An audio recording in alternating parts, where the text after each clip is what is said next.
ok? Portanto, dei as orientações todas, a partir deste momento está a gravar. Exigências legais à reabertura ao funcionamento das escolas. Ninguém se imaginava a viver um momento como o que vivemos agora e daí que o Governo, a primeira coisa, das primeiras medidas que tomou do ponto de vista da pandemia foi justamente encerrar as escolas. Porquê? Por serem um local onde se concentram muitas crianças e por se pretender atacar aí e reduzir aí o nível de contaminação e de propagação e minimização, minimização da transmissão da doença. Portanto, uma das primeiras medidas logo adotadas, com um dos diplomas mais importantes de toda a pandemia, que é o Decreto-Lei 10A/2020, que é publicado a 13 de março e que entra em vigor logo a 16, portanto as escolas fecharam. Eu não gosto de dizer que as escolas fecharam, eu gosto de dizer que as escolas suspenderam a sua atividade presencial, porque a grande generalidade das escolas continua a desenvolver a sua atividade à distância. Umas melhor do que outras, mas a verdade é que elas não fecharam. À distância, presencialmente é que não era possível estarem a funcionar. Então, o que é que nós temos de mais recente? Temos a orientação da DGS, que é publicada 3 ou 4 dias antes de entrar em funcionamento o ATL, ou seja, o ATL, embora eu aqui tenha algumas pessoas que têm respostas da ATL, mas a verdade é que alguns de vocês não abriram ainda, e se calhar bem, porque se as escolas vão estar a funcionar e vai haver aulas até ao dia 26 de junho, o ATL, que é uma atividade complementar, que é uma resposta complementar à escola, se as escolas continuam a funcionar, o ATL ia ter que dar respostas ao acompanhamento e nós não temos sequer os instrumentos para o fazer. Estou a falar, por exemplo, de computadores e as crianças até nem podem trazer tablets de casa, porque é o que diz esta orientação da DGS, portanto ficávamos um bocadinho mancos. Daí que há alguns sítios onde o ATL não entrou já em funcionamento, precisamente porque não há capacidade de resposta para acompanhar as aulas. Então, a abertura do ATL, e eu vou ler aquilo que está aqui e vou dizendo aquilo que são as diferenças entre o ATL, entre a pré e a creche. Eu quase que poderia dizer que uma das grandes diferenças é a idade das crianças, porque enquanto que eu na pré e na creche tenho crianças que não percebem tão bem determinadas medidas e tenho crianças que, de acordo com a lei, não são obrigadas a usar máscara, por exemplo, máscara ou viseira. A partir do momento em que eu já estou no ATL, já sei que a partir dos 10 anos, mesmo as crianças terão que usar a máscara ou viseira. Portanto, há pequeninas diferenças e eu vou assinalar essas diferenças. Agora, há coisas que são comuns e, portanto, e também comuns ao 11º e ao 12º. Todas.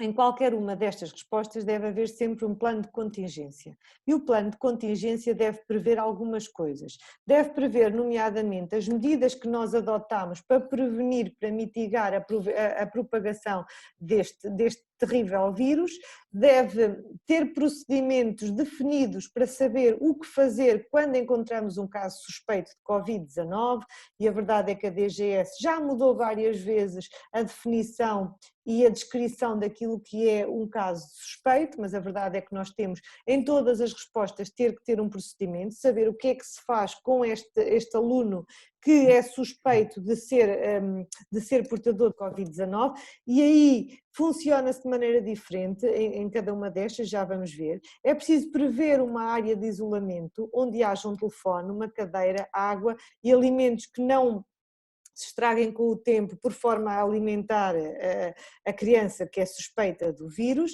e ter também acesso a uma instalação sanitária que só deverá ser utilizada pelo dito suspeito.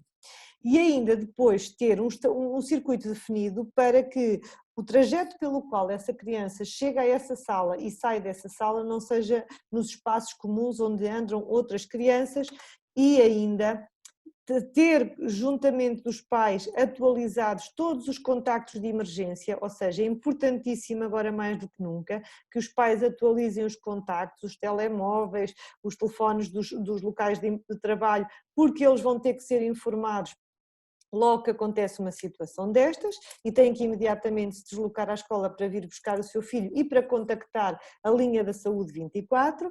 Depois é necessário estarmos prevenidos, e aqui entra a questão do direito do trabalho, prevenidos porque pode também haver situações em que os nossos trabalhadores sejam eles próprios ou os suspeitos ou os contagiados. E então nós temos que ter um plano B, ter pessoas em casa bem, saudáveis, para podermos chamar nestas circunstâncias. E foi por isso, por exemplo, que muitas IPSS e muitas misericórdias, noutras respostas sociais, adotaram um esquema de chamados horários em espelho, ou seja, tinham as pessoas a trabalhar, nos casos eram 7 dias de trabalho, 7 dias de descanso, noutros casos eram 15 dias de trabalho, 15 dias de descanso, que eu acho que é puxadíssimo, mas garantiam que se houvesse alguma coisa com as pessoas que estavam a trabalhar, tínhamos em casa pessoas boas para poder, boas do ponto de vista da saúde, ok? Boas para poderem vir trabalhar. E depois temos que acompanhar tudo o que o site da DGS vai dizendo relativamente à evolução da situação epidemiológica a nível local e temos que perceber se vamos ter que ter medidas mais restritas ou se podemos alargar, por exemplo, algumas medidas. Vejam, por exemplo, neste momento o que está a acontecer com Lisboa. Ou seja, se calhar todas as instituições que estão ali à volta têm que ter uma preocupação maior. No início da pandemia, no norte, a preocupação era muito maior do que no sul e centro e, entretanto, foi-se deslocalizando. Todos os profissionais deverão estar informados sobre o plano de contingência, sobre aquilo que devem fazer para prevenir e controlar a transmissão da Covid-19.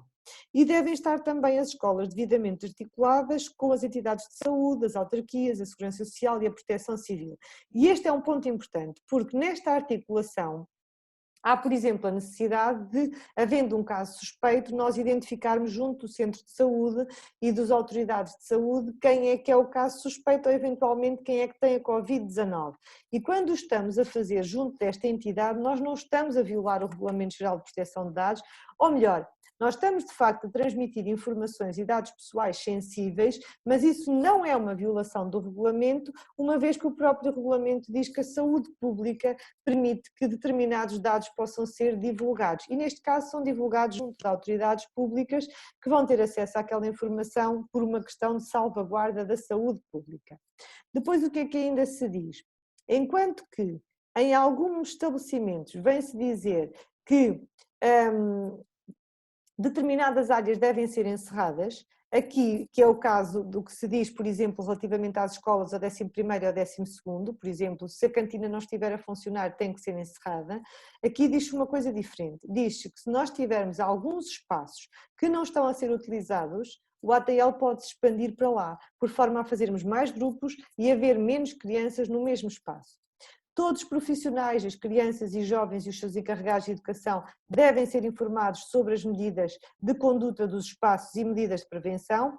Eu às vezes penso que já toda a gente percebeu estas regras todas da etiqueta respiratória, da lavagem de mão, mas depois de vez em quando ainda me apercebo assim de situações em que as pessoas, ainda vou a sítios onde às vezes tenho que ser eu, que tenho que dizer, por exemplo, a quem está atrás de mim no supermercado para se pôr atrás da linha, porque está demasiado em cima de mim, ou que tenho que estar a lavar as mãos com o álcool gel, portanto não é demais nunca nós informarmos sobre estas questões, parece que toda a gente sabe, mas depois nem toda a gente sabe.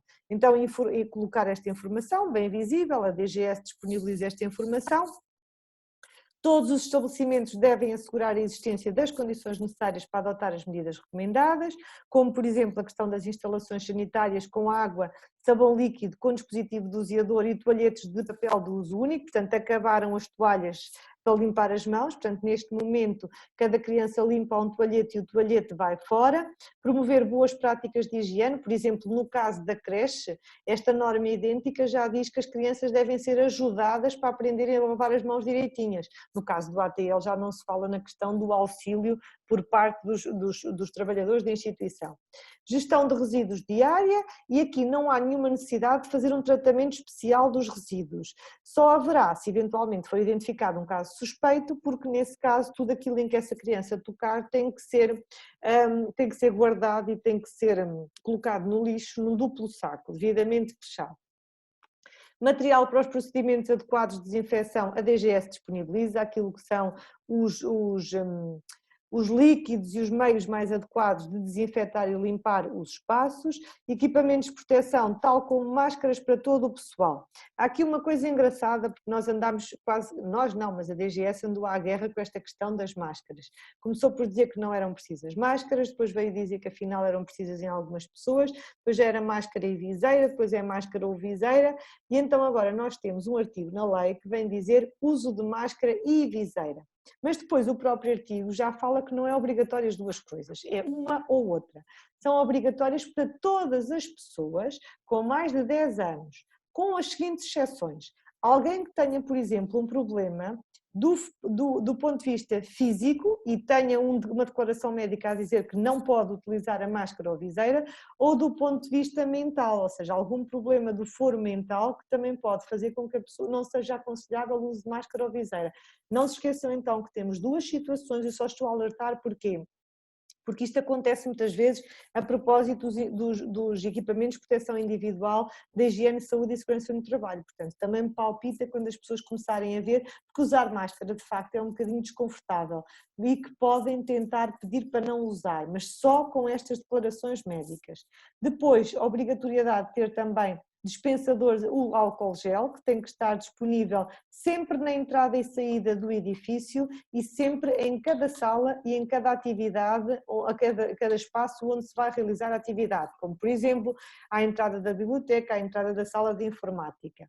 Antes de reabrir o ATL deve ser feita uma limpeza geral e desinfecção das instalações. São duas coisas diferentes, porque a limpeza era aquilo que já fazíamos antes. A desinfecção tem um caráter muito mais efetivo e um caráter muito mais eficaz do ponto de vista da descontaminação do local. Depois, algumas medidas gerais, procurar garantir as condições necessárias para se manter o distanciamento físico dentro e fora dos estabelecimentos. Por exemplo, esta questão no caso da creche e no caso da pré, também tem esta medida na mesma, que é como é que vamos conseguir manter o distanciamento físico, e são dadas algumas sugestões na orientação da DGS, como por exemplo, colocar as caminhas das crianças onde elas vão fazer a cesta separadas 1,5 m, uma de cada lado, e depois a cabeça do menino fica para um lado e os pés ficam para o outro, de forma a desencontrar, não termos as crianças a respirar uma para a outra com as cabecinhas para o mesmo lado. As crianças e jovens devem ser organizados em grupos e manter esta organização ao longo de todo o período, ou seja, não deveremos misturar crianças de um grupo com as crianças do outro e isolar os grupos e tentar fazer grupos o mais pequenos possíveis e para estarem num determinado local. Se houver crianças e jovens do mesmo grupo escolar, estes devem ser mantidos no ATL. A cada grupo deve ser atribuído, na medida do possível, uma zona específica, portanto, cada um tem uma zona específica. Claro que e só utilizo essa zona precisamente para evitar aqui muitos contactos. Claro que há zonas que são comuns às várias crianças, nomeadamente estou aqui a pensar na questão da biblioteca e na sala de informática, e então neste caso o que a norma da DGS vem dizer é que no final, depois de devemos estabelecer uma lotação máxima, como existe por exemplo nas lojas, ou seja, só entram X meninos, não entram mais, e no final da utilização por um determinado grupo deve ser todo o espaço devidamente desinfetado. Isto já falei nesta questão.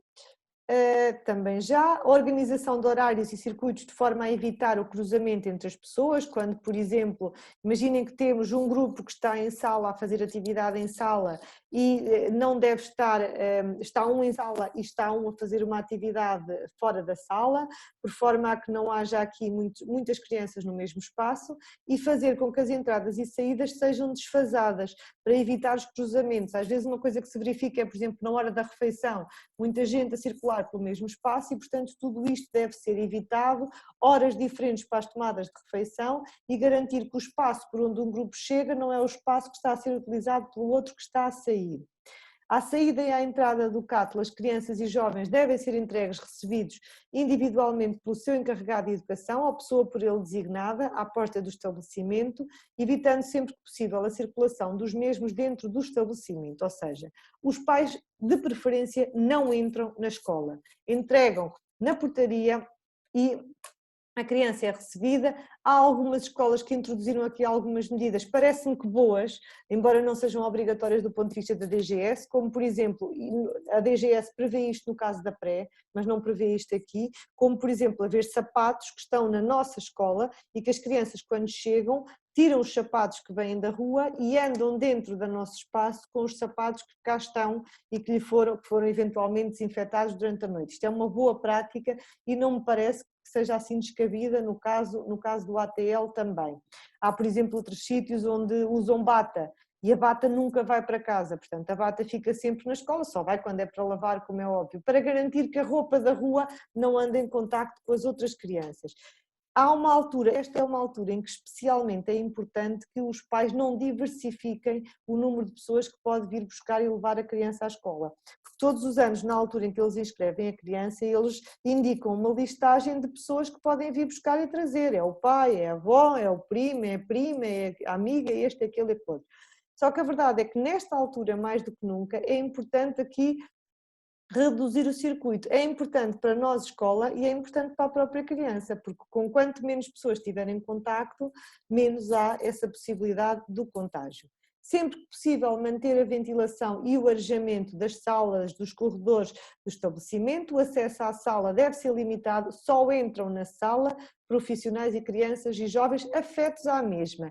Isto aqui ainda é uma restrição maior, porque eu já tinha dito que na escola os pais em princípio não entram, na sala muito menos, mas na sala em princípio nem sequer as pessoas que trabalham na nossa escola, que não estão afetas àquela escola, poderão entrar, nem sequer crianças que estão noutra sala, que em circunstâncias normais até poderiam ir lá fazer uma visita, poderão entrar, portanto vamos minimizar aqui estes contactos.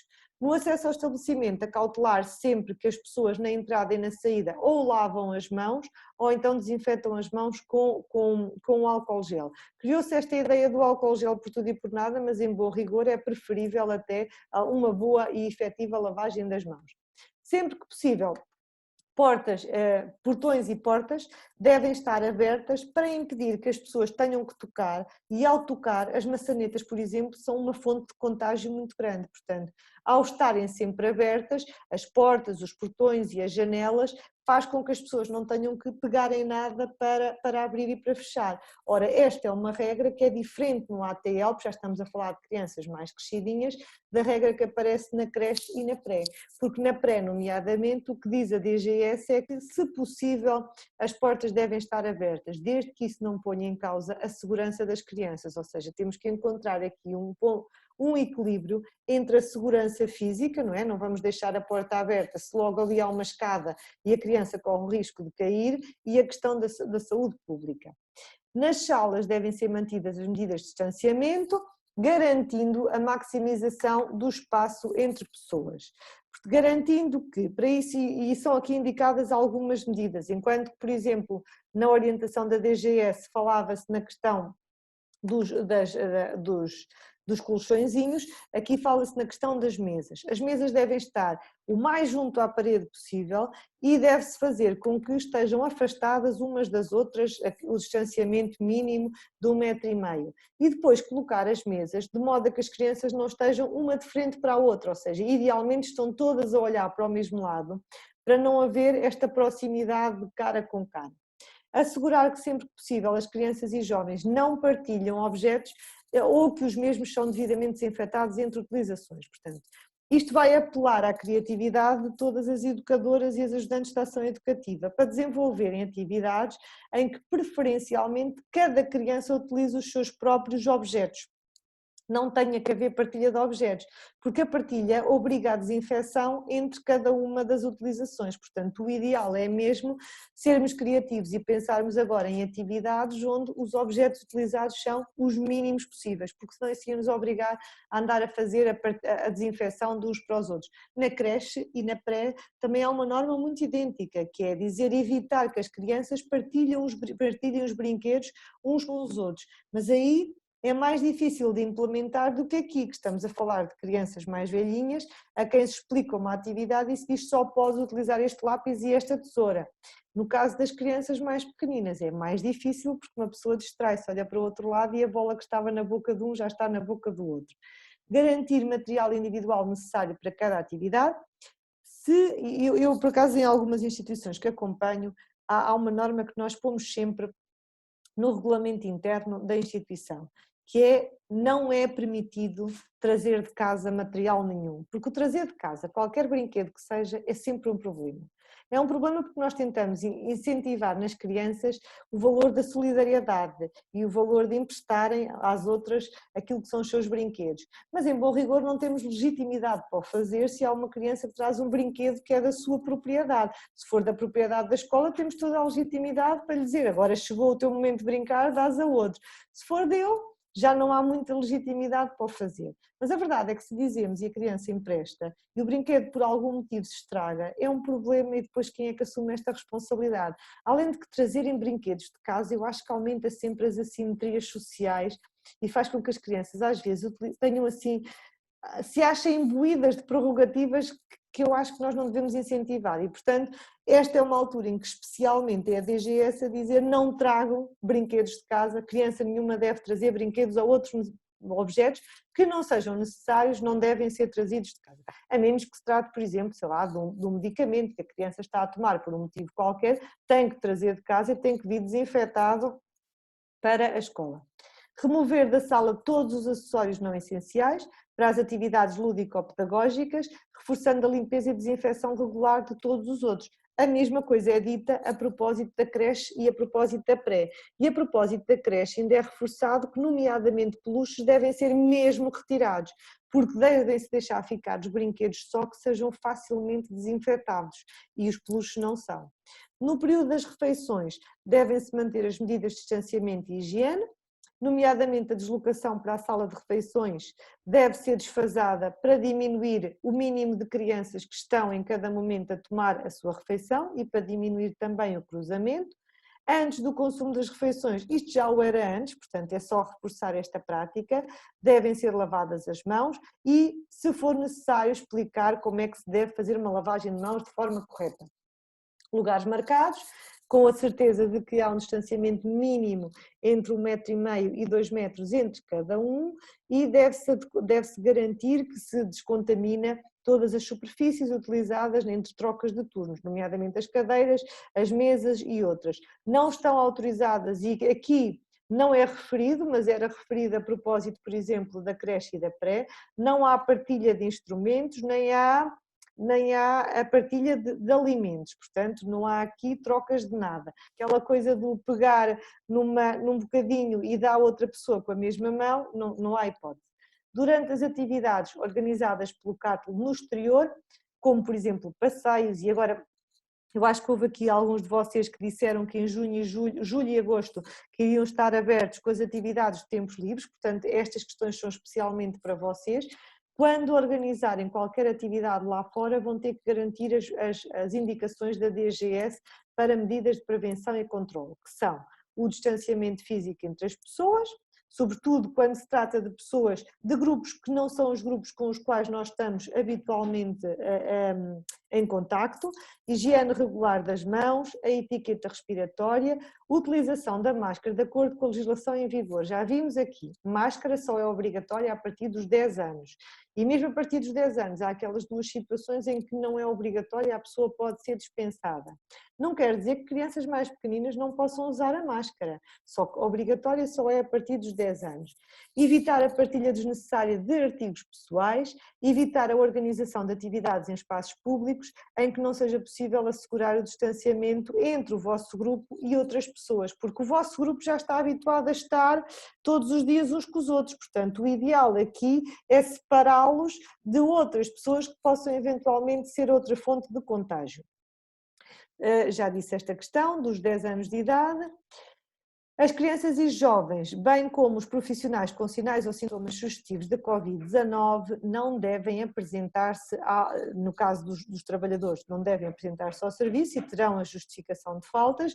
No caso das crianças, não devem apresentar-se na escola. Os pais têm que ser muito sensibilizados para esta questão e têm que ser muito responsáveis neste momento, porque eu como mãe lembro-me que enquanto os meus filhos andaram na escola, lembro-me bem de haver alguns pais que às vezes os filhos até estavam com uma pontinha de febre e eles até lhes davam um Benuron, levavam-nos à escola assim já adoentados e já tinham tido durante a noite sinais de doença, a ver se a coisa durante o dia se aguentava para poderem ir trabalhar sem terem que ficar em casa com os filhos.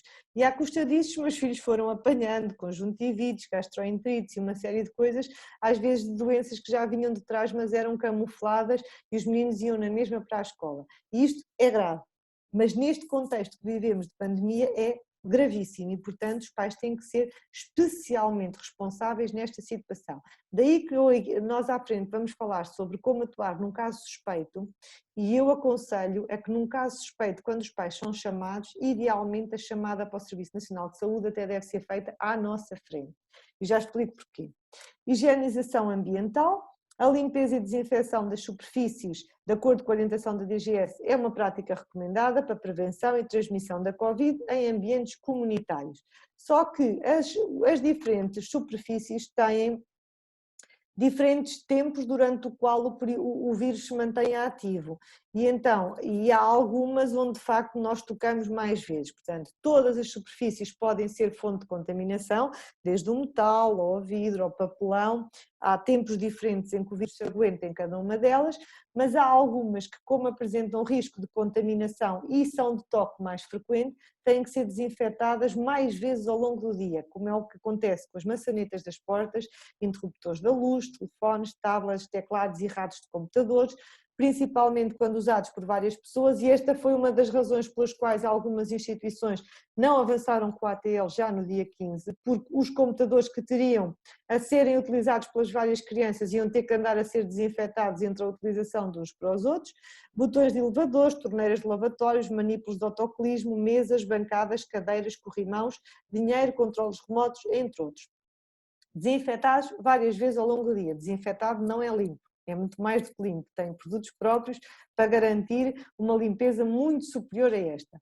Também existem algumas áreas que, como são utilizadas ou por mais pessoas, ou, neste primeiro caso, nas áreas de isolamento, por pessoas que podem representar um risco maior, nestes casos também têm que ser descontaminadas e limpas, mais vezes durante o dia. E depois a DGS indica aqui uma série delas, as áreas de isolamento, refeitórios, instalações sanitárias, salas de funcionários, salas de atividade, de informática, bibliotecas, laboratórios e outras. Por isso, para estas superfícies e para estes espaços deve ser elaborado um plano de higienização que todos os profissionais envolvidos devem conhecer, onde deve ficar, o que é que se deve limpar, desinfetar e com que produto, quantas vezes por dia, quem é que é responsável por fazer essa limpeza e desinfecção e quando é que foi feita a última limpeza, para nós termos a certeza de que tudo foi feito de acordo com as regras da DGS. No caso dos refeitórios já vimos a questão do distanciamento, garantir a correta higienização das mãos quando chega e quando sai, desinfetar todos os espaços antes de entrar outro grupo que vem almoçar ou que vem lanchar. O uso das luvas não dispensa uma boa etiqueta de lavagem de mãos e, portanto, tem que haver uma coisa e a outra. Os alimentos prontos para comer não devem ser tocados com as próprias mãos, devem ser utilizados utensílios adequados, como guardanapos, espátulas, pinças, luvas, de uso único e equipamentos de destruição. Portanto, algum cuidado, porque às vezes é esta ideia de que usar luvas dispensa a lavagem das mãos devidamente. O mesmo par de luvas só pode ser utilizado durante uma tarefa e logo a seguir deve ser danificado ou deve ser colocado no local dos resíduos. Remover todos os motivos decorativos nas mesas porque são sempre fonte de contágio. Deixem-me só pegar aqui um bocadinho nisto porque em todas as orientações da DGS se diz sempre que nós devemos remover tudo aquilo que é acessório. E as orientações da DGS, por exemplo, para o pessoal da saúde, vêm dizer que durante esta altura que não são aconselháveis e que se devem evitar unhas de gel compridas, adereços de bijuteria e outros assim que sejam excessivos porque se consideram fontes de contágio. Longe de mim estar a querer intervir na forma como as pessoas se vestem ou o que gostam de fazer para ir trabalhar, Mas numa altura como esta, tudo aquilo que for a mais acaba por ser fonte de contágio e, portanto, pode ser uma altura em que nós até podemos criar aqui algumas regras de simplicidade na forma como as pessoas se apresentam. Simplicidade não é por mais nada, simplicidade neste momento porque é menos uma coisa que pode estar a transportar o vírus. Eu, por exemplo, sou-vos franca, eu tenho estado em confinamento, porque por motivos profissionais o posso e devo fazer, porque foi a isso que me aconselhou o meu governo com todas estas leis, e é isso que eu, como cidadã responsável, ainda vou fazendo, e das poucas vezes que vou saindo, não levo a carteira atrás de mim com todas as mil coisas que antes levava. Muitas vezes até ponho o cartão multibanco no bolso das calças de ganga para poder chegar ao supermercado, comprar o que é necessário e tenho o mínimo de coisas possível. E, portanto, acho que aqui podemos fazer alguma utilização disto também para outros pontos. Transporte. Nós não somos uma empresa de transportes coletivos. Para as empresas de transporte coletivos há regras próprias de funcionamento, como, por exemplo, a redução da ocupação a 2/3 das pessoas, o facto de toda a gente que circula ter que andar com máscara ou viseira. Não somos. Mas devemos, nesta altura, fazer com que as crianças sejam preferencialmente transportadas pelos seus encarregados de educação ou por alguém que eles designem.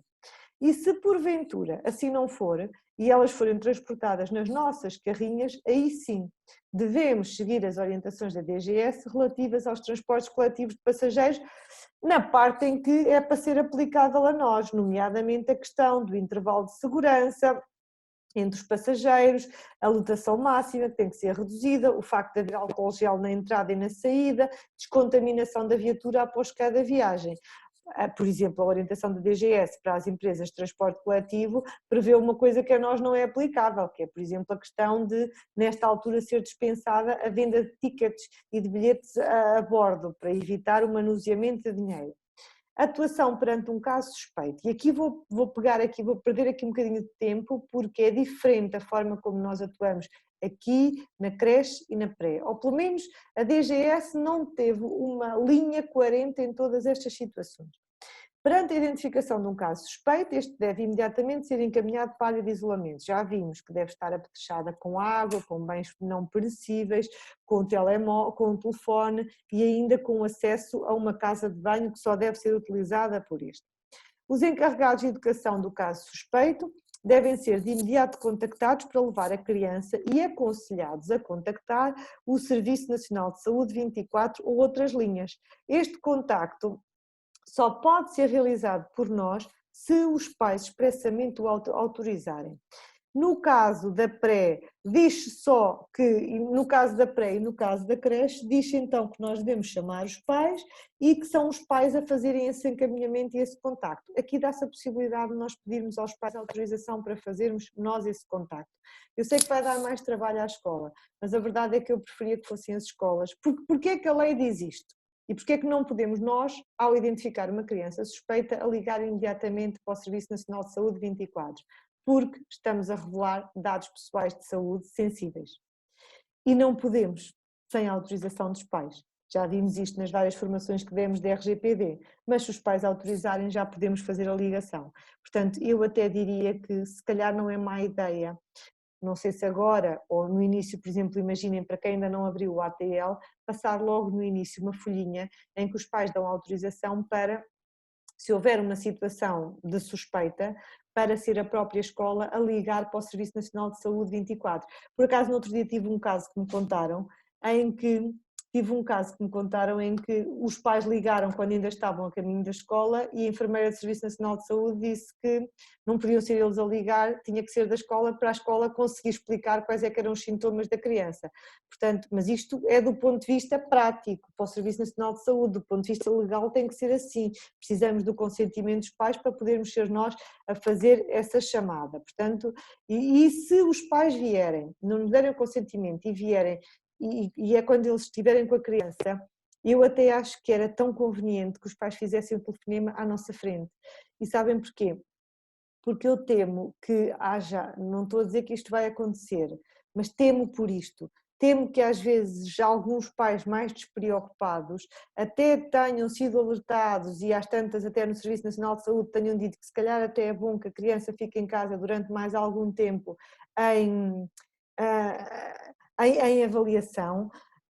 E os pais às vezes até podem precisar de ir trabalhar ou serem mais despreocupados e trazerem na mesma a criança e nós ficamos ali com um perigo em mãos, não é? Portanto, e depois o como articular a seguir é um problema, não é? Porque nós confiamos que eles ligaram, acreditamos que eles ligaram e no dia seguinte apresentam-nos a criança e como é que é? Que garantias é que nós temos que o Serviço Nacional de Saúde, no telefonema que fez, disse que estava tudo ok, que as crianças podiam vir trabalhar? São estes os meus receios e é por isso que eu estou a partilhar com vocês. Todos os encarregados de educação devem ser informados se existir um caso suspeito no estabelecimento. Atenção! Informar de que existe um caso suspeito, seja no caso de uma criança, seja no caso de um trabalhador, mas não informados de quem é que é a pessoa que está suspeita de ser portadora da Covid-19.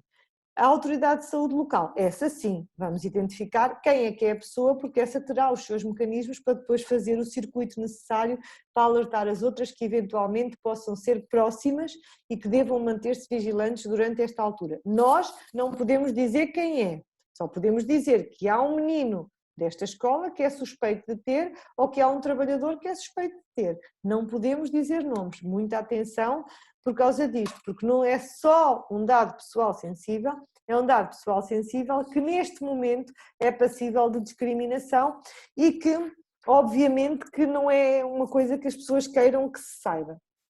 Deve reforçar-se a limpeza e desinfecção das superfícies mais utilizadas, os resíduos produzidos pelo caso suspeito devem ser acondicionados em caso duplo, como já tinha dito há bocado. Depois o que é que nós temos então? A mais antiga é relativamente às orientações da DGS para as escolas, é a orientação que foi para o ensino secundário, que foi a orientação 024/2020. Que tem muita semelhança com esta do ATL, eu falei nela porque agrupa, primeiro por ser a mais recente e depois porque agrupa aqui medidas que são transversais à creche e à pré. A grande diferença é mesmo ao nível da idade das crianças, que as dispensa de usar máscara no caso da pré e da creche e que para nós é mais complicado garantir o tal distanciamento. Medidas gerais. A direção de cada agrupamento de escolas ou escola não agrupada é responsável pela implementação das seguintes medidas. Todas as escolas, no caso da creche, no caso da pré, no caso do ATL, aqui no caso do secundário, têm que elaborar e ou atualizar um plano de contingência para a Covid-19. Temos que identificar uma pessoa que seja responsável pela correta implementação deste plano e temos que elaborar um plano que tenha aquelas medidas que são essenciais, que é como atuar em caso de pessoa suspeita, que medidas é que nós temos que provam que estamos preocupados com isto e em prevenir e em minimizar a propagação da doença e o contágio da doença. Portanto, fica lá tudo aquilo que é o que fazemos para prevenir e o que vamos fazer se aparecer algum sinal de alarme. Tudo tem que estar previsto por um motivo muito simples, que é para quando as coisas não acontecerem, não andarmos em cima do joelho a resolver as situações todas. E muito importante é ficar alguém que fica responsável por a boa implementação deste plano. Então deve ter os procedimentos a adotar perante um caso suspeito de Covid-19, no estabelecimento de ensino, a existência de uma área de isolamento equipada com telefone, cadeira, água e alguns alimentos não perecíveis e acesso à instalação sanitária. Estão a ver que até aqui é tudo igual às outras todas, ou melhor, as outras é que são iguais a estas, porque esta foi a primeira orientação a sair. Trajetos possíveis para o caso suspeito ser levado até a área de isolamento, o que diz as outras em acrescento a este, que é não deve ir e voltar pelo mesmo trajeto onde andam as crianças habitualmente, ou seja, não deve percorrer os espaços comuns. Atualização dos contactos de emergência dos estudantes e do fluxo de informação aos encarregados de educação. Nesta altura, mais do que nunca, a articulação escola encarregados de educação tem que ser perfeita. Temos que ter os contactos perfeitamente atualizados para garantir que, se for preciso falar com o pai ou com uma mãe, que não vamos estar à espera até ao final do dia. Constituição de diferentes equipas de pessoal não docente, de modo a garantir a sua substituição na eventualidade de absentismo por doença ou necessidade de isolamento. é a tal situação dos horários em equipas espelhos de que vos falei há bocado, que é termos em casa algumas pessoas que estão na retaguarda, estão saudáveis, para o caso de nós termos algumas que entretanto vão deixar de trabalhar ou porque estão infectadas com a doença ou porque têm que estar isoladas. Atenção, uma coisa muito importante que é, os pais dos nossos meninos puderam ficar em casa porque as escolas estavam encerradas no seu funcionamento presencial. Mas os nossos trabalhadores são considerados, à face da lei, trabalhadores essenciais, como são os médicos, os enfermeiros, as pessoas que trabalham nos supermercados, as pessoas que são necessárias para que o país continue a funcionar, mesmo quando muita gente continua a estar em casa. E os nossos trabalhadores, por serem trabalhadores de serviços essenciais, o que a lei diz é que eles podem ser mobilizados para vir trabalhar. Ou seja, não terão direito a ficar em casa a tomar conta dos seus próprios filhos porque as escolas deles fecharam. Daí que esta orientação da DGS venha clarificar que os únicos motivos pelos quais neste momento alguém pode ficar em casa, motivos relacionados com a pandemia, ok? Porque a pessoa pode se casar na mesma, desde que não faça um casamento com mais do que 20 convidados, não é? Mas pode na mesma ser trabalhadora estudante e precisar de faltar por esse motivo. Mas tirando esses, dos motivos de falta ligados à pandemia, os nossos trabalhadores só podem dar estes, faltas por doença ou necessidade de isolamento profilático, porque, como são trabalhadores de serviços essenciais, não podem faltar porque as escolas dos filhos estão fechadas, porque para os trabalhadores de serviços essenciais, os agrupamentos escolares têm as chamadas escolas de acolhimento para receber estas crianças. A divulgação deste plano deve ser feita por todos os profissionais, pessoal docente e não docente, e deve estar constantemente atualizada toda a situação epidemiológica local para percebermos se está a agravar, se está a atenuar, como é que está. E deve-se manter um elo de ligação local com as entidades de saúde, autarquias, segurança social e proteção civil. Confirmar que todas as escolas apresentam condições sanitárias necessárias para a promoção das boas práticas de higiene, todas têm que ter água, sabão e os tais toalhetes que são usados apenas uma única vez, e não devem nesta altura ser utilizadas nem as toalhas nem os secadores por jatos de ar, porque podem propagar o vírus.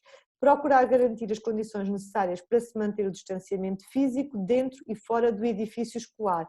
Reparem que procurar garantir, ou seja, vamos tentar fazer com que não haja a possibilidade das crianças, neste caso dos jovenzinhos, se juntarem muito. E na medida do possível nós conseguimos fazê-lo na sala de aula.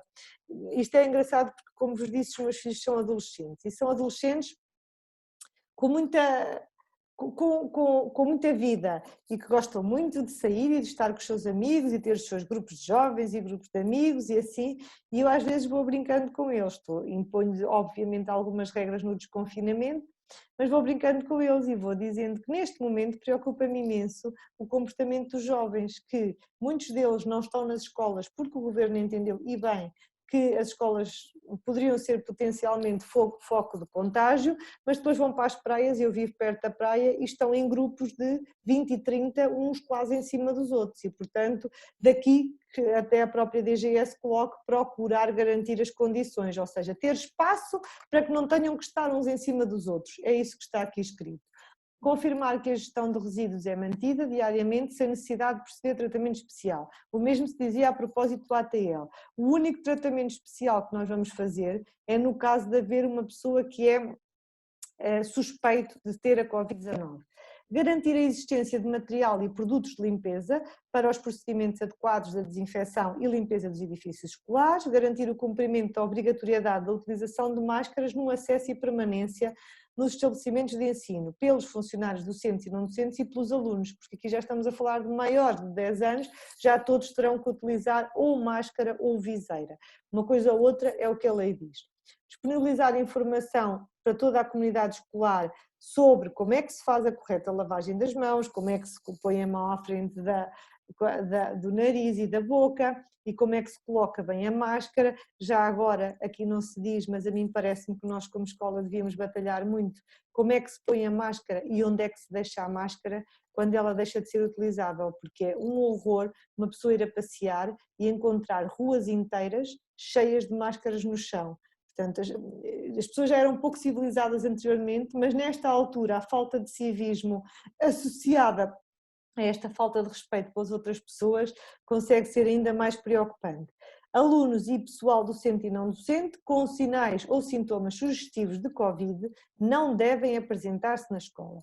E no caso dos nossos alunos, eu acho que nós, e no caso dos nossos trabalhadores também, nós temos que sensibilizar toda a gente para isto, que é explicar quais é que são os sintomas que neste momento em concreto a DGS considera que são sintomas de preocupação, com os quais nós nos devemos preocupar, e garantir que as pessoas com aqueles sintomas não se vão apresentar.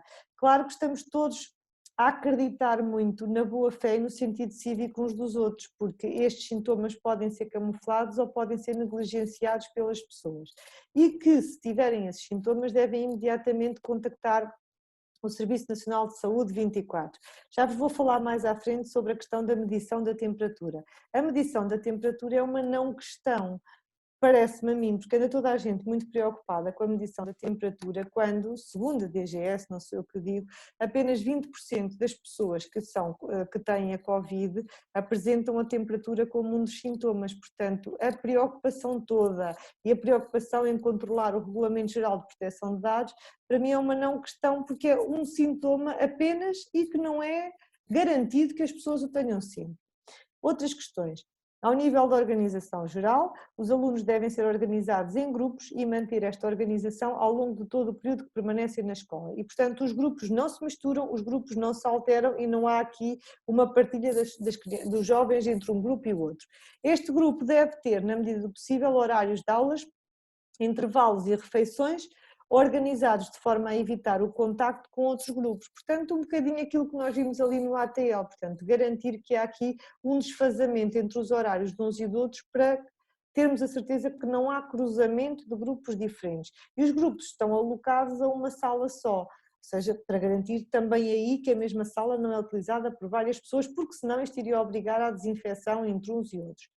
O pessoal docente e não docente e os alunos devem respeitar as regras de distanciamento físico de 2 metros entre eles. Gestão do pessoal do não docente deve garantir o funcionamento das escolas na eventualidade de absentismo, ou seja, ter os tais trabalhadores em casa a descansar para que, se houver alguma situação de algum trabalhador que está contaminado ou é suspeito, possamos ir a casa buscar aqueles que lá estão a aguardar. Depois, cada grupo de crianças deve ser atribuído, na medida do possível, uma zona na escola, já tinha falado, portanto, grupos de preferência afetos a um espaço só e não haver partilhas de espaços. Devem ser definidos circuitos de entrada e saída da sala de aula para cada grupo, de forma a impedir que se cruzem com outras pessoas. Cada sala de aula deve ser sempre que possível utilizada pelo mesmo grupo de alunos, de acordo com a dimensão e características da escola. O distanciamento físico deve ser mantido durante os intervalos. Houve muitas escolas que optaram por não fazer intervalos sequer, ou seja, o intervalo até é feito muitas vezes na própria sala de aula, dando-se um espacinho entre um professor e o outro, para garantir que as crianças descansam um bocadinho a cabeça, porque intervalos jovens desta idade, já sabemos que todo o esforço para garantir o distanciamento até aqui depois muitas vezes não é conseguido. Acesso ao recinto escolar, estabelecer horários desfasados entre as turmas, uns entram às 8h30, outros entram às 8, outros entram às 9h30, para garantir que não há a confluência que habitualmente havia quando todos entravam à mesma hora. Os espaços não necessários, enquanto que no caso do ATL, da creche e da pré, nos dizia que nos espaços não necessários nós podíamos alargar para lá o nosso funcionamento, para termos mais salas, mais espaço, aqui não, aqui o que se vem dizer é que os espaços não necessários à atividade letiva, como os bufês, bares, salas de apoio, salas de convívio de alunos e outros, devem ser encerrados nesta altura, portanto, para garantir que nós controlamos os espaços onde os nossos alunos estão. Se por motivos de garantia de equidade for necessário disponibilizar o acesso à biblioteca ou à sala de informática, porque muitas vezes as crianças podem não ter em casa o apoio a estes níveis, e é isto que isto quer dizer, devemos reduzir a lotação máxima nestes espaços. Lotação máxima e devemos ter uma sinalética semelhante àquela que existe nas praias para sabermos se já estamos no máximo ou se ainda podem entrar mais 2 ou 3. E no final, após cada utilização, os espaços devem ser higienizados e desinfetados.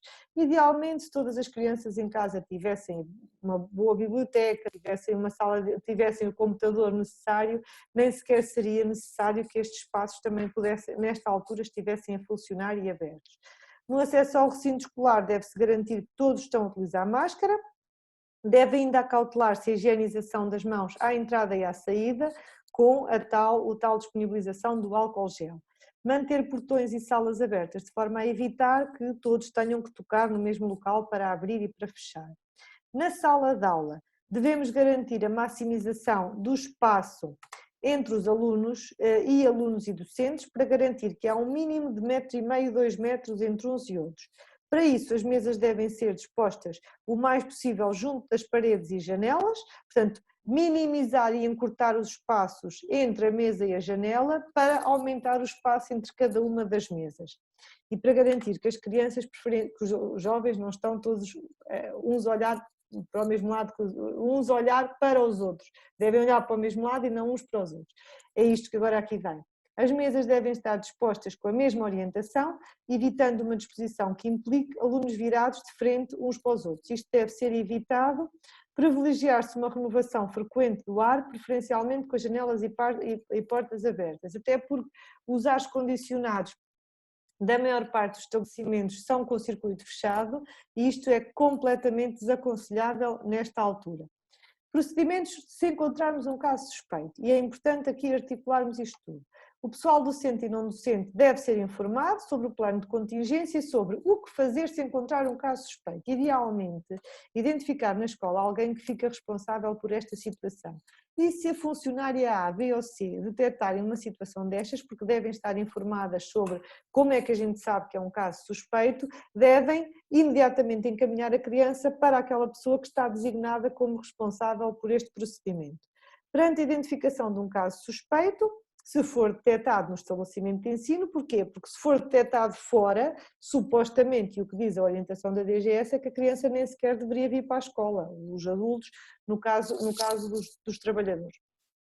Deve ser encaminhado para a área de isolamento, previamente definida, já sabemos, com a água, com o telefone, com aquelas coisas todas, nos trajetos que não devem preferencialmente ocupar os espaços comuns, e o engraçado aqui é que, enquanto que no ATL, enquanto que na creche e na pré, a orientação da DGS diz que nós só podemos contactar o Serviço Nacional de Saúde com a autorização dos pais e que devemos até aguardar que os pais cheguem para os contactarmos, aqui vem-se dizer uma coisa diferente, que ao identificar o caso suspeito deve ser contactada a linha de saúde 24 ou outras linhas telefónicas criadas especificamente para o efeito e proceder de acordo com as indicações fornecidas. A autoridade de saúde local deve ser imediatamente informada do caso suspeito e vamos lhes dar os seguintes dados. São todos dados pessoais, mas podemos dar, porque vamos dar a uma entidade pública, ok? Nome, data de nascimento e contacto telefónico. Também não damos dados sensíveis. Das pessoas que integram os respectivos grupos, alunos, pessoal docente e não docente, do caso suspeito, de forma a facilitar a aplicação das medidas de saúde pública. Porquê? Porque a autoridade de saúde local, identificando aquele caso suspeito, sabendo quem é que são as crianças do mesmo grupo, da mesma turma, vai entrar em contacto com elas para que elas tomem os devidos sinais, as devidas cautelas e vigilância. Reforçar a limpeza e desinfecção das superfícies mais utilizadas pelo caso suspeito e da área de isolamento. Os resíduos produzidos pelo caso suspeito devem ser acondicionados em duplo saco de plástico e resistente. Higienização ambiental na escola. A limpeza e desinfecção das superfícies é uma prática recomendada para a prevenção da transmissão da Covid em ambientes comunitários. Depois repete um bocadinho aquilo que já se dizia, cuidado com as maçanetas, interruptores têm que ser desinfetados várias vezes ao longo do dia.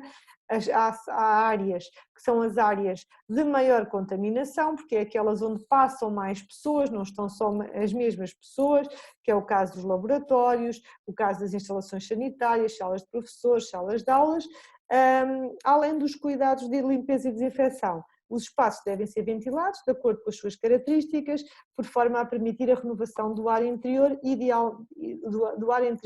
idealmente através da ventilação natural, portanto evitar ares condicionados, sobretudo porque se sabe que a maior parte deles são em circuito fechado. Portanto, ter depois o tal plano de higienização que já falámos no caso do ATL, saber que produtos utilizamos, quantas vezes durante o dia que têm que ser utilizados, quem é que é responsável por essa limpeza ou higienização e quando é que foi feita a última limpeza ou higienização. Para aumentar a capacitação do pessoal não docente responsável pela limpeza e desinfecção, deve ser acautelada sempre que possível formação, ou seja, para garantir que as pessoas todas estão informadas sobre como é que devem fazer esta correta higienização dos espaços. Relativamente aos refeitórios, a questão das regras de distanciamento, a questão da correta higienização das mãos no início e no fim, reforço das medidas de higiene, desinfetar 2 vezes por dia, portanto nada de novo relativamente à questão do ATL, até na questão de remover os motivos decorativos nas mesas, portanto tudo igual relativamente ao que nós já tínhamos no ATL. Regras essencialmente relacionadas com espaço físico, disponibilização dos reservatórios de álcool gel, garantir que há entre as entradas e saídas e nas entradas e saídas de cada sala a desinfecção das mãos, a desinfecção dos espaços quando são utilizados por mais do que um grupo, o cuidado em reduzir os grupos e em fazer com que o mesmo grupo não partilhe com outro os mesmos espaços, portanto algumas regras e boas práticas. Agora, falamos aqui na questão de como atuar perante um caso suspeito e é engraçado ver que a orientação da DGS para o ATL, para a creche e para a pré foi diferente da orientação que foi dada para o secundário, ou seja, no secundário permitem-nos a nós diretamente ligar para o Serviço Nacional de Saúde, excelente. Eu digo que esta é mesmo a melhor medida. Porquê? Porque só assim é que nós podemos saber se verdadeiramente há ou não há sinais, motivos para nós nos preocuparmos. A minha pergunta provocadora agora é: será que o RGPD tirou férias em tempo de pandemia? E porquê? Eu depois tenho aqui um resumozinho só para quem não esteve nas outras formações sobre o que é que nos diz o Regulamento Geral de Proteção de Dados. Diz-nos uma coisa muito simples como isto, que está aqui na linha A. Os dados pessoais têm que ser objeto de tratamento lícito, ou seja, isto é a mesma coisa que dizer o seguinte, que é, eu para poder ter acesso a informações que são dados pessoais sobre outra pessoa, tenho que ter uma razão legal para o fazer, ou porque tenho um contrato, ou porque eu sou médico e ela não está capaz de me dar as suas informações vitais para eu poder intervir sobre ela, portanto tem que haver de facto um motivo válido para o fazer. Isto é a questão onde eu vos queria pegar.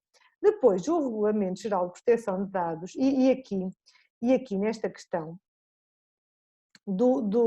nesta questão do tratamento lícito, era aqui que eu queria pegar, que é, nesta situação, por exemplo, a Autoridade de Saúde Local tem legitimidade para saber quem é a criança que está infectada, por exemplo, ou quem é que é o caso suspeito, para poder articular junto dos contactos próximos e fazer com que estes tenham alguma vigilância.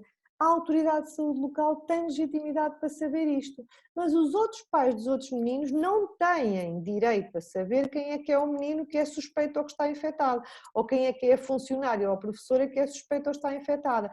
Têm o direito a saber que alguém que frequenta aquela escola ou que alguém que frequenta a turma dos seus filhos está nestas situações, mas não têm o direito de saber quem é. Portanto, esta é a primeira parte e o Regulamento Geral de Proteção de Dados tem estas questões todas. Tem, primeiro, esta questão da transparência, e nós aqui temos que ser muito transparentes nesta forma de atuar. Tem a questão da limitação das finalidades, vamos pedir um mínimo de dados e, portanto, por isso é que a orientação da DGS diz que nós, quando transmitimos esta informação, transmitimos os mínimos de dados possíveis, é o nome, é a morada, não nos pedem muitos mais dados, têm que ser dados exatos e que estão limitados na sua conservação. Portanto, a licitude, o que nos diz o artigo 6º no RGPD é isto, que o tratamento só é lícito se, na medida em que se verifique pelo menos uma das seguintes situações. E aqui vamos encontrar a situação que aqui nos legitima a dizer ao centro de saúde aqueles dados e que foi encontrado aquele caso suspeito. E já vos vou dizer qual é. Onde é que está aqui? Quando o tratamento for necessário para a defesa dos interesses vitais do titular dos dados ou de outra pessoa singular. E os nossos interesses vitais são a saúde pública neste caso. Depois, o que é que nós ainda encontramos aqui?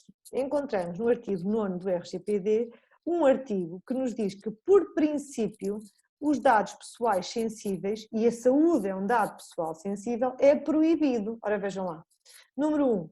É proibido o tratamento de dados pessoais que revelem a origem racial ou étnica, as opiniões políticas, as convicções religiosas ou filosóficas ou a filiação sindical, bem como o tratamento de dados genéticos, dados biométricos para identificar uma pessoa de forma inequívoca, dados relativos à saúde. Ou seja, temos logo aqui uma proibição. É proibido, vou saltar isto tudo, o tratamento de dados pessoais relativos à saúde. Mas depois é muito engraçado porque é uma proibição que tem 10 exceções. 10 exceções. O disposto no número 1 não se aplica se se verificar um dos seguintes casos. E então aqui já vou ver com vocês qual é que se aplica aqui neste caso. Onde é que está?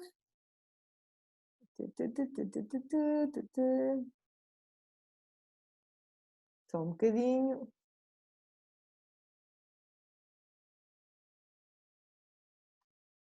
Ora, aqui está. Não se aplica aquela proibição se o tratamento for necessário por motivos de interesse público no domínio da saúde pública.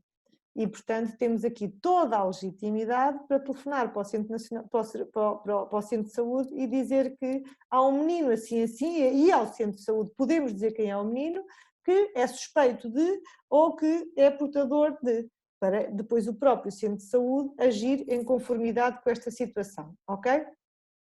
Outra questão, temperatura corporal. Toda a gente andava a medir a temperatura. Eu cheguei a assistir a coisas ridículas, como por exemplo pessoas que iam ao médico e a primeira coisa que alguém lhes fazia era medir-lhes a temperatura.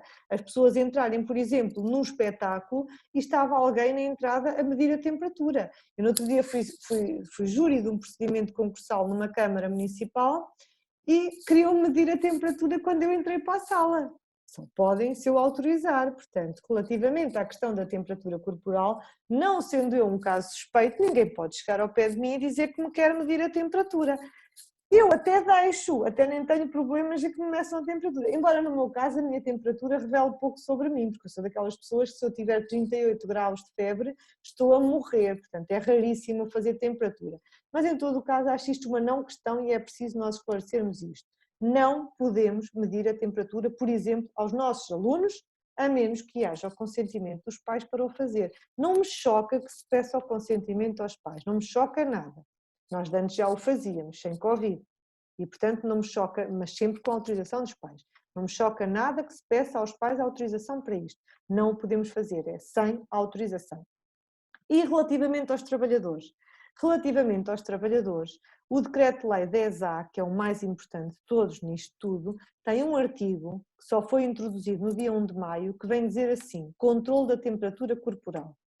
No atual contexto da doença Covid-19 e exclusivamente por motivos de proteção da saúde do próprio e de terceiros, ou seja, não pode ter outro objetivo que não este, podem ser realizadas medições da temperatura corporal a trabalhadores, atenção, isto só é aplicável na relação de contrato de trabalho, para efeitos de acesso e permanência no local de trabalho. O que este artigo, que é muitíssimo contestado pela Comissão Nacional de Proteção de Dados, o que este artigo vos permite é medir a temperatura corporal aos vossos trabalhadores na entrada ao serviço.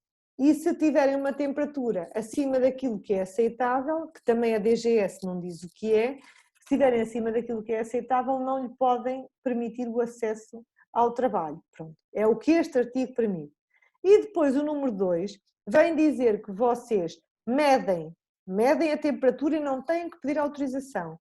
Mas se quiserem registar a temperatura, já vão ter que ter autorização do próprio trabalhador. O disposto no número anterior não prejudica o direito à proteção individual de dados, sendo expressamente proibido o registro da temperatura corporal associada à identidade da pessoa, salvo com expressa autorização da mesma. Portanto, o medir podem medir sem autorização, o registro só pode ser feito com a expressa autorização da mesma. Expressa autorização não é um consentimento de cabeça. Tem que estar por escrito a autorização do trabalhador para o poderem fazer. Onde é que eu acho que a norma é muito imprecisa? É neste número 3, que não me dizem qual é que é a temperatura com a qual eu me devo alarmar. caso haja medições de temperatura superiores à normal temperatura corporal, pode ser impedido o acesso dessa pessoa ao local de trabalho. A minha temperatura normal corporal é 36,5, a de outra pessoa é 37, portanto, não há aqui uma regra muito objetiva. Pronto, e esta questão da temperatura era então a última que eu vos queria falar com vocês, e de facto isto deu para mais tarde do que o que eu queria. Falei-vos sobre a questão dos dados pessoais que nós temos que efetivamente dar sem problemas nenhuns ao centro de saúde, e é legítimo ao centro de saúde dizer inclusive é o nome da criança que está ou suspeita ou infectada. No caso da temperatura, são estas duas questões. Alunos, só medir a temperatura com a autorização dos pais. Trabalhadores, medir a temperatura sem problema, é o que este artigo diz, a Comissão Nacional de Proteção de Dados tem questionado muito, enquanto não for revogado, está na lei e podemos fazer. Se quisermos registar a temperatura e dizer que a Filipa neste dia tinha 38,5 de febre, aí já tenho que pedir a minha autorização. Entretanto, tenho aqui algumas informações.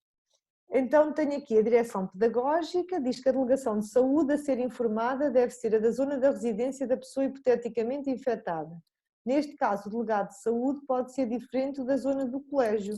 Pode, perfeitamente. Mas eu diria que devem informar os dois, porque vão informar o da residência da pessoa hipoteticamente infectada, mas que também têm que informar o delegado de saúde da zona do colégio, porque provavelmente é aí que estão as crianças com as quais ele teve em contacto, e são essas as crianças que o delegado de saúde vai ter interesse em contactar, ou em pedir para estarem mais alertas, e portanto eu avisaria os dois. A prevalência dos sintomas Covid. Então o António Esteveira, que é um expert em Covid, eu acompanho sempre as análises dele no Facebook, diz que febre 28% dos casos, tosse seca 38%, dificuldade respiratória 11%, cefaleia 20%, dores musculares 21%, fraqueza generalizada 15%, portanto a tosse ganha a febre. Pronto, lá está o que eu vos dizia, a febre é uma não questão nesta situação. Também o António Esteveira diz que a regra diz 38 graus, é a regra da ARS para efeitos de risco de Covid. Pois, mas está a ver, aqui diz que é superior à temperatura corporal habitual, e a minha temperatura, se tiver 38 graus, eu nem me mexo, pronto, fico inanimada, portanto, vai ser diferente de pessoa para pessoa. Questões que tenham, ainda temos tempo, apesar de estar nas 7 horas, mas ainda temos o tempo que vocês entenderem para as questões que queiram colocar neste arranque letivo, e temos que nos preparar para um setembro. Diga António, diga. Só duas reflexões. Então, o 38 aprendi eu numa reunião que tive com a Autoridade de Saúde e com a Proteção Civil aqui no Conselho de Torres Vedras, foi o delegado de saúde que disse que era boa prática nós pedirmos aos pais para medirem, quer a eles, quer aos filhos, a temperatura 2 vezes por dia, que era isso que eram as melhores práticas dos países que tinham controlado melhor a pandemia, e o valor de risco era 38, portanto, se vem daí. Os sintomas vêm da análise que eu faço por dia, porque eles mudam todos os dias. E eu acompanho com muita atenção essa análise, António. 2 desses sintomas em conjunto é alto risco logo, é ligado logo para a saúde 24. Depois queria partilhar uma questão na primeira pessoa. Eu neste momento, nas estatísticas, sou um suspeito. Sou um caso suspeito. Então? Porque eu tenho asma. Sim. E a semana passada transformou-se aquilo que eu considero a tempestade perfeita para a minha crise aguda de asma, que foi grande concentração de pólenes, grande concentração de gramíneas e depois oscilações bruscas na umidade. Conclusão, senti dores no peito e dificuldade de respirar maior do que aquela que é habitual, liguei para a saúde 24 e depois mandaram-me um INEM a casa, mesmo com resistência minha, porque eu moro, felizmente, a 10 minutos do hospital, de carro, mas a médica disse protocolo é protocolo, eu disse tudo bem, então cumpro o protocolo, também não vou ser eu que vai estragar o protocolo. Quando lá cheguei, tive 5 minutos à espera na urgência para ver para que lado é que ia, se para a zona Covid, se para a zona não Covid. Portanto, eles não arriscaram 0. À cautela, fui para a zona Covid. Pronto. Despistaram logo a hipótese de infarto, pediram análises ao hemograma, que depois estava normal, e análises também aos marcadores de infecção, que também estavam normais. Sim. Portanto, do ponto de vista das análises, eu estou a partilhar estes dados que são meus, e não me Sim. importa nada de partilhar com toda a gente. A partir do momento em que os torna público, Exato, António, não eles deixam perco de ser nada com objeto de isso. proteção. Sim. Exato, não perco nada com isso e posso até acrescentar valor aqui à nossa discussão. Então, é um caso vivido na primeira pessoa. O que é que aconteceu? Portanto, quem entra para a parte de Covid leva com a zaragatou e aquilo custa que se farta. Pois. Aquilo parece que chega até ao cérebro, mas pronto. E é nas duas narinas e depois na boca. Depois eu levei uma carga de 2 broncodilatadores, 20 ml de hidrocortisona e fiquei bom. Pronto, e o médico, quando veio ter comigo, disse: pronto, você pode ir para casa, já vieram as análises, portanto está tudo bom, o hemograma está bom, não há indícios de infecção. E ele escutou-me, portanto, você não tem nada a ver com o que entrou, pronto, a crise aguda de asma está despachada. E eu disse: então, e agora como é que é com o Covid? O que é que eu faço? Tenho algum dever de recolhimento, confinamento? E ele disse: pá, olha, enquanto não receber o resultado, eu não lhe posso dizer que você não tem Covid, porque não posso mesmo dizer, Pois. mas 99,9% possibilidades de não ter, face aos dados das análises que eu tenho. Agora, eu não lhe posso dizer que você não tem, só o teste é que vai dizer isso. Então, mas diga-me o que é que eu devo fazer agora. Posso contactar com os meus filhos e dizer: olha, não vá trabalhar até receber o resultado do teste. Pronto, e foi isso que eu fiz. Okay. E, portanto, eu sou um suspeito, mas ele não escreveu isso em lado nenhum. Eu, se quisesse, podia ter ido trabalhar. Não, e o problema é este, é que não escrevendo isso em lado nenhum, em bom rigor, no colégio, até nem são obrigados a justificar-lhe as faltas e pagar as faltas. Eu informei imediatamente o Padre Carlos. Pronto, mas e fez bem porque é uma pessoa de boa índole. E mas tinha uma reunião poderia ter ido.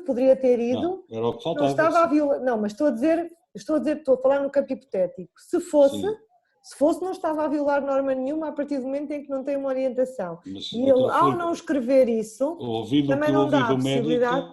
Sim. O mais faltava eu aparecer no estrado. Claro, mas isso é porque, sim, toda a gente que é bem informada. Para mim bastou-me ele dizer. Claro, claro que sim. Porque estou irritado que o resultado do teste ainda não chegou, que apanhei o fim de semana e, portanto, aquilo atrasa-se sempre. Já devia ter chegado. Sim, mas ainda não chegou, eles mandam para SMS. Mas pronto, hoje tinha uma reunião em que era eu a dirigir, tive que pedir a alguém para me substituir, porque se eu pus-me professora em quarentena, logo depois das férias do Carnaval, que ela teve em Itália, numa zona que era Florença, que só tinha um caso, mas eu achei que devia ter uma atitude mais restritiva e mais cautelosa, e a rapariga ficou 14 dias em casa com o acordo dela, não é? E eu acho não era que eu é agora isso. que ia, armado em campeão, chegar à escola, cá estou eu, e ninguém sabe. Nem pensar. É só um aporte que eu queria dar, porque isto aconteceu comigo, e portanto eu não me importo de partilhar esta informação. Provavelmente não tenho Covid, se tiver é de ser medicado, pronto. Também se tiver, desejamos, obviamente, desejamos que não tenha, não é? Mas muito provavelmente também, não tenho. Porque por este meio também não se pega, pronto. Portanto, mas também tenho aqui, mas também posso pôr aqui e dizer-se. Não é necessário. Mas pronto, já está devidamente equipado. Para dar um exemplo de como é que um indivíduo como eu, que agora nas estatísticas é suspeito, que muito provavelmente não tem Covid, mas há ali um 1% que se calhar... E às vezes o diabo está nos detalhes, está nos 1%. Pois é. Mas não há de ser nada. Era só partilhar isso convosco. Não há de ser nada. Mais questões que tenham. E obrigada, António, pela partilha tão pessoal. Mais questões. Sim, diga, irmã. Não sei se me está a ouvir. Estou a ouvir perfeitamente, irmã.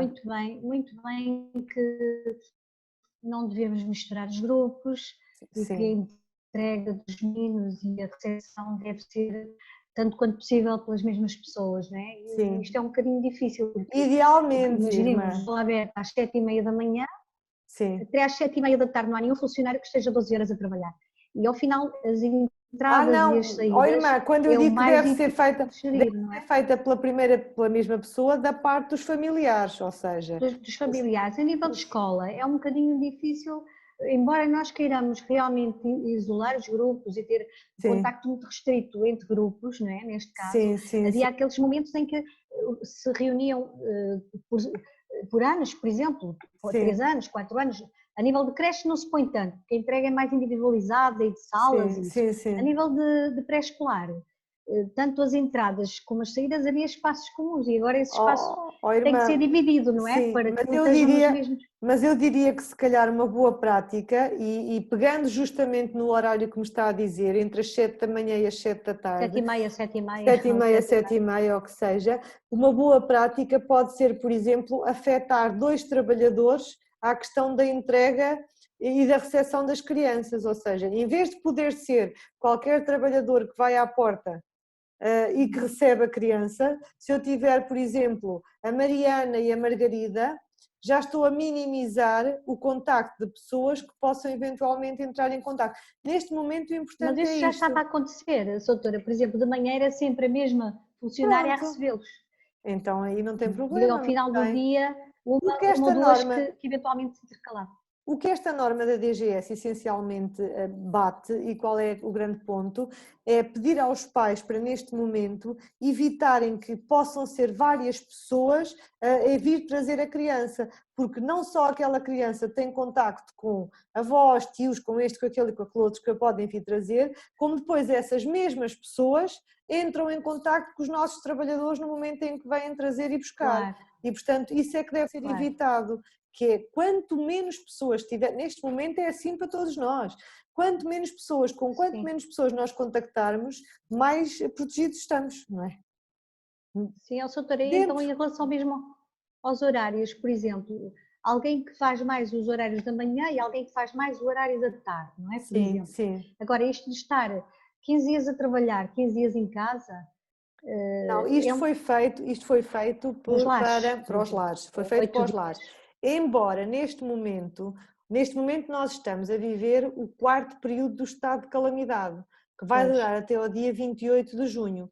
E o que diz a lei neste momento relativamente ao 4º período do estado de calamidade é, e vou-lhe dizer assim grosso modo para não estar a errar, que é: deixou de ser obrigatório o regime de teletrabalho, foi obrigatório até ao dia 1 de junho, deixou de ser obrigatório a partir do dia 1 de junho, mas vem dizer que há determinadas situações onde o regime de teletrabalho continua a ser conveniente e aconselhável, que são quando nós temos as pessoas a trabalhar num espaço muito reduzido que não permite a distanciamento obrigatório, quando nós temos trabalhadores que precisam de ficar em casa porque as escolas dos filhos fecharam, ou quando temos trabalhadores que por motivos de doença não podem vir trabalhar, por exemplo, os imunodeprimidos ou os doentes crónicos. Pronto. Nestes casos, teletrabalho com eles, ok? Depois, para os outros trabalhadores, o que vem neste momento dizer a resolução do Conselho de Ministros do estado de calamidade é que para os outros trabalhadores que não estão em regime de teletrabalho, nós temos a liberdade de organizar os horários de trabalho mais convenientes ao funcionamento da instituição e à prevenção do contágio.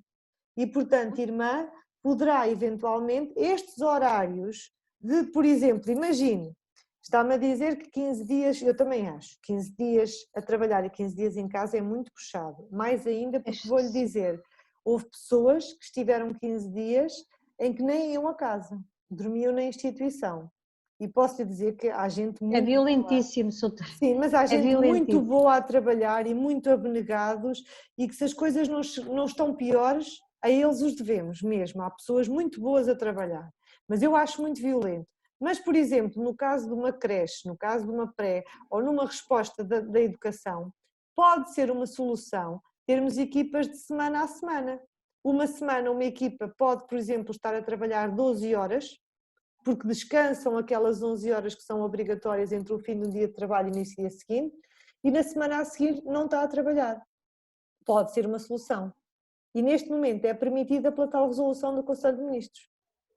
Muito obrigada, doutora. De Muito nada. obrigada. Ninguém mais tem questões? A irmã Domingas. Irmã Domingas, Que saudades, irmã. Ainda está nos Açores, tem que ligar o microfone.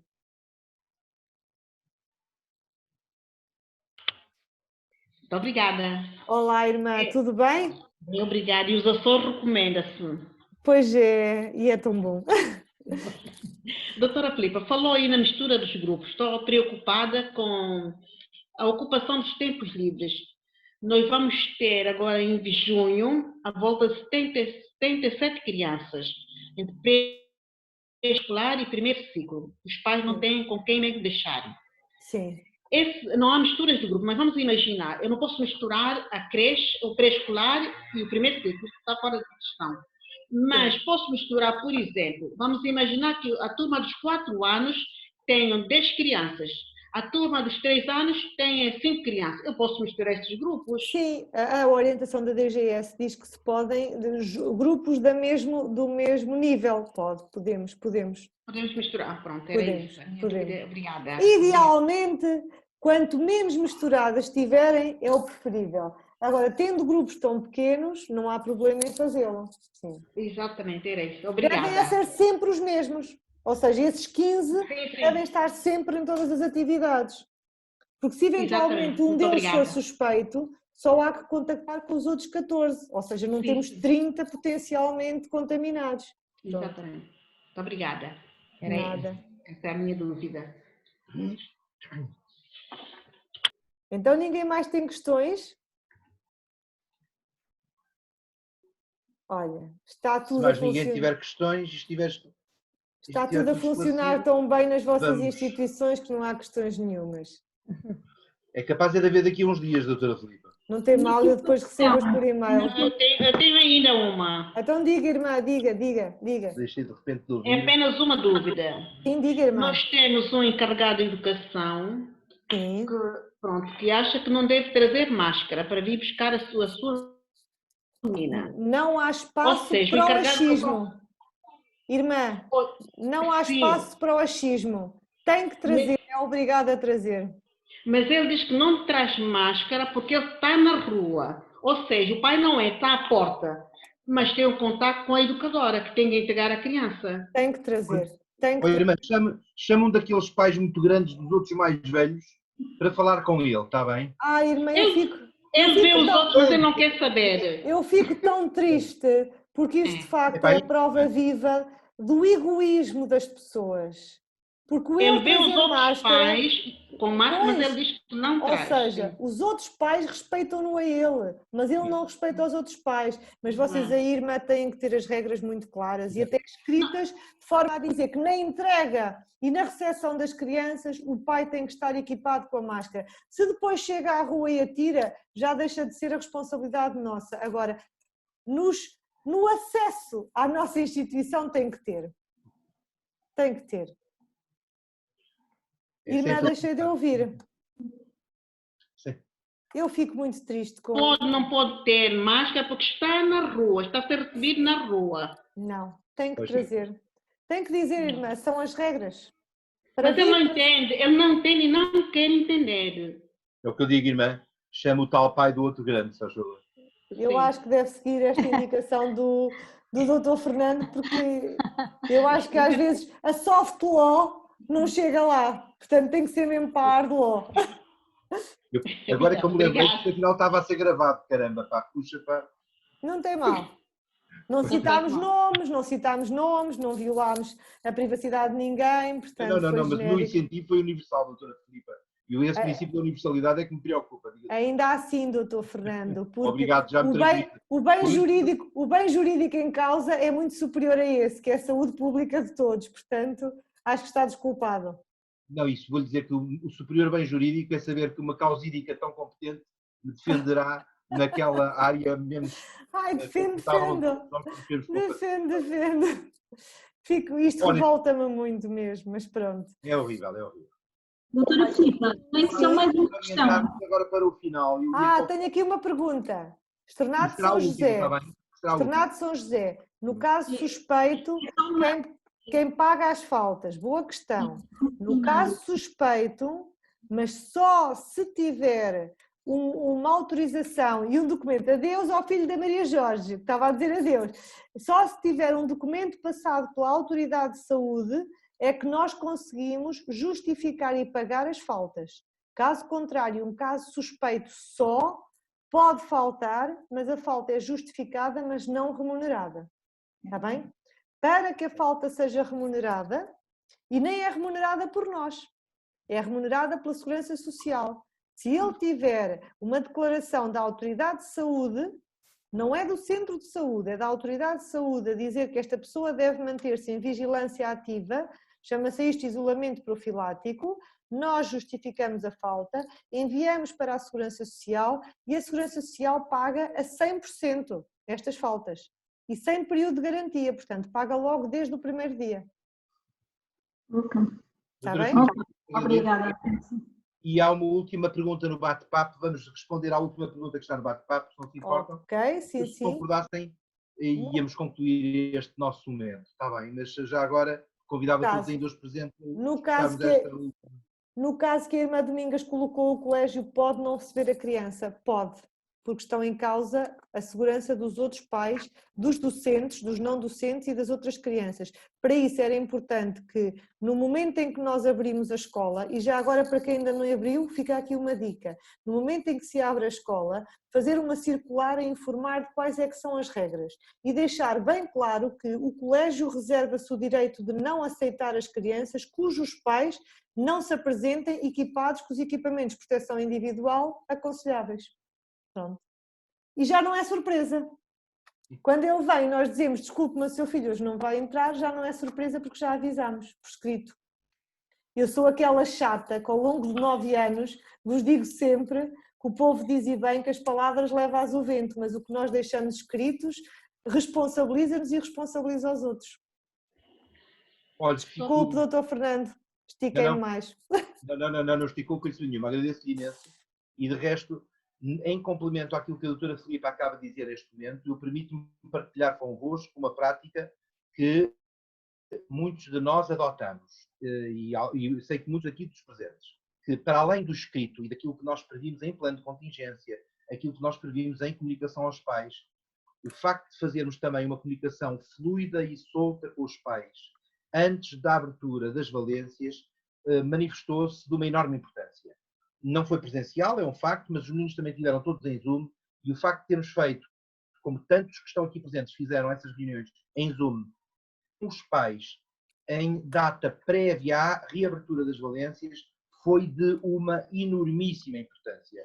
Estabeleceu-se um clima de confiança, desengaçaram-se mitos, tabus, velhos fantasmas, esclareceram-se os não-achismos, eu adoro sempre essa dos não-achismos, e da nossa sintonia para um bem maior. Portanto, é isso mesmo. Aquela componente da circular sendo tão importante estar escrita, a do plano de contingência sendo tão determinante estar lá previsto, este nosso contacto pessoal, afinal também é muito do nosso humanismo cristão, do nosso personalismo, da identidade das nossas escolas católicas, e esse favorecimento dessa classe de relação, sem dúvida nenhuma, é também muito importante.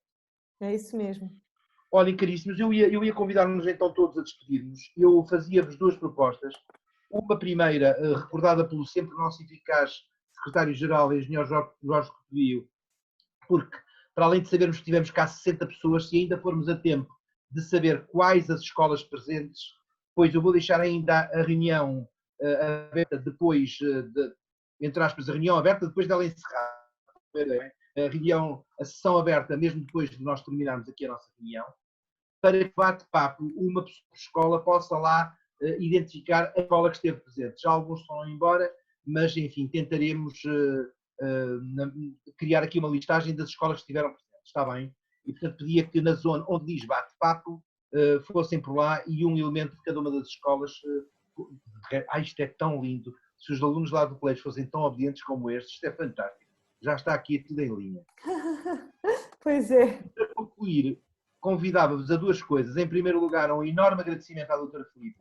Obrigada eu. Uma enorme eficácia. Eu é que agradeço. Foi uma velocidade, eu devo dizer que a densidade das suas palavras por segundo ao quadrado foi uma coisa...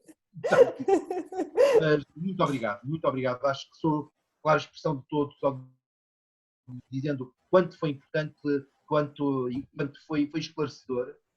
E olhem a todos, não estamos lá nas nossas formações em Fátima, nem na Senhora das Dores, nem na Senhora do Carmo, nem no Amor de Deus, nem nos outros sítios, mas convidávamos todos a rezarmos uma Ave Maria no final desta nossa formação, confiando os meninos e as meninas dos nossos colégios, das suas famílias, os meninos e as meninas de todo o mundo, os nossos professores, os nossos heróis professores, os nossos funcionários, já agora as direções também, não sei porque estão aqui tantas presentes, dá vontade de desconfiar também, e todos, e também a nossa formadora, como é evidente.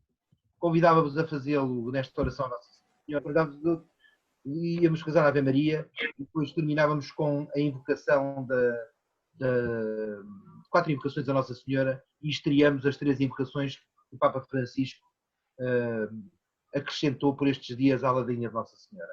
E depois de Santa Maria Mãe de Deus acrescentamos as 3 novas, e de Santa Maria Mãe de Deus e Saúde dos Enfermos. E dos pequeninos acrescentamos as 3 novas do Papa Francisco. Pode ser? Sim, sim, muito bem. Entretanto, mesmo que silencioso, uma enorme salva de palmas para a doutora Filipa, porque foi, de facto... Obrigada. Vocês é que são. Vocês é que me deixam contente por continuar a merecer o vosso confiança. Merece, indiscutivelmente, nós muito agradecemos. Eu peço desculpa pelo incômodo. Sim, não será possível, isto é uma formação tão rica que todos nós aproveitamos, não será possível passar um certificado para as escolas? Irmã, deixe isso no bate-papo ali em baixo com o nome da pessoa, manda um mail para geral@apeccatólica.pt e nós emitiremos o certificado, se der favor, está bem, irmã? Obrigada. Eu vou colocar, para quem não saiba, vou colocá-lo aqui não foi só para o Pedro Rodrigues, do Instituto de Imaculada Conceição, eu quero que vá para todos, desculpem lá. Ó Pedro, és um privilegiado, pá. Pronto, já foi para todos, se derem favor, está bem? E se for necessário, colocam o nome da pessoa e assim será. Então, à vontade, irmã de Deus, muito bem. E de resto foi oportuno, irmã. O aviso é sempre antes da benção final, portanto está muito bem. Olha, vamos então rezar esta Ave Maria, pode ser em conjunto? Então, fazemos um momento de silêncio.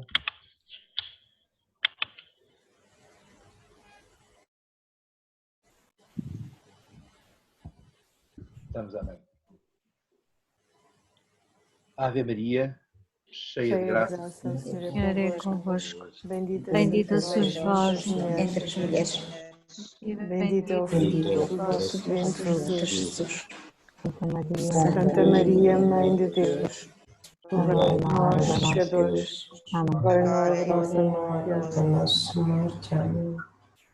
Santa Maria, Mãe de Deus, Rogai por nós, Pecadores, enfermos, rogai por nós, pecadores. Mãe de Misericórdia, Rogai por nós, Mãe da Esperança, rogai por nós, Corpo de Migrantes. rogai por nós.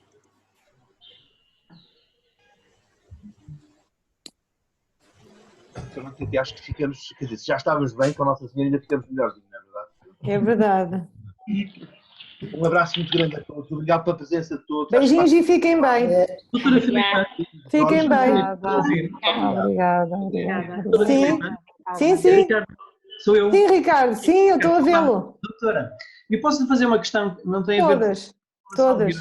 mas é Sim. sobre uma relação laboral, que é o seguinte, eu tenho cá uma professora que estava em licença sem vencimento, eu requisitei para uns 10 anos ou assim, e ela, semana passada, veio falar comigo e apresentou uma carta de demissão, no fundo, a dizer que a partir de 1 de setembro queria deixar o colégio. Ando a pensar na vida e tal e quero fazer E ela é professora de um quadro de uma escola. Portanto, foi requisitada, fui autorizada. E ela colocou depois, isto é só a partir do dia 1 de setembro deixa de fazer parte do colégio e a questão dela é, se colocou-me isso, eu não sabia, se tem que ir, se tem que comunicar à escola pública que vai deixar o colégio. Porquê? Porque ela também não quer voltar para a escola pública. Portanto, ela simplesmente estava aqui requisitada, em licença, sem vencimento, mas não quer ir para lado nenhum. Quer ficar em casa, a fazer outras coisas, vai mudar de vida. Então, mas ela estava requisitada da escola pública a ir para o colégio? Sim. Então vai ter que comunicar, vai ter que comunicar, sim. Pronto, ok. Tem que comunicar. Dizer que, Porque mas, ela não é do vosso quadro, ela é do Não, quadro não, da não. escola, então vai ter Não. que comunicar. ok. Vai ter. Mas eu não tenho que fazer nada, é ela que tem que mandar Não, para mim. não, isso é uma questão dela. É, Ok, pronto. Tá bem? Era isso. Eu como não sabia, não é? Portanto, sabendo que ela claro. quer deixar de trabalhar, pronto, vai mudar de ares. Não é? Sim, Era isso. Pronto, está peço bem. desculpa Também. não é? pela Então- consulta. Nada. Mudar Beijinhos de a vida é um ato, todos. mudar de vida é um ato profundamente evangélico. Sim, sim. É, Eu- sim, exatamente, Quem exatamente. muda, Deus ajuda, não é? Pronto. Olha, Ok. Muito beijinhos bem. a todos Olha, e obrigado. continuem bem, está bem? Sr. Presidente, peço Também, desculpas. doutora, muito obrigada. Beijinhos e obrigada. Obrigada a todos. Beijinhos, irmã Conceição. Adeus, beijinhos. Obrigada, querida. Adeus, Beijinhos, adeus. adeus. Adeus. Obrigado. Obrigado. Pronto, está feito. Aqui.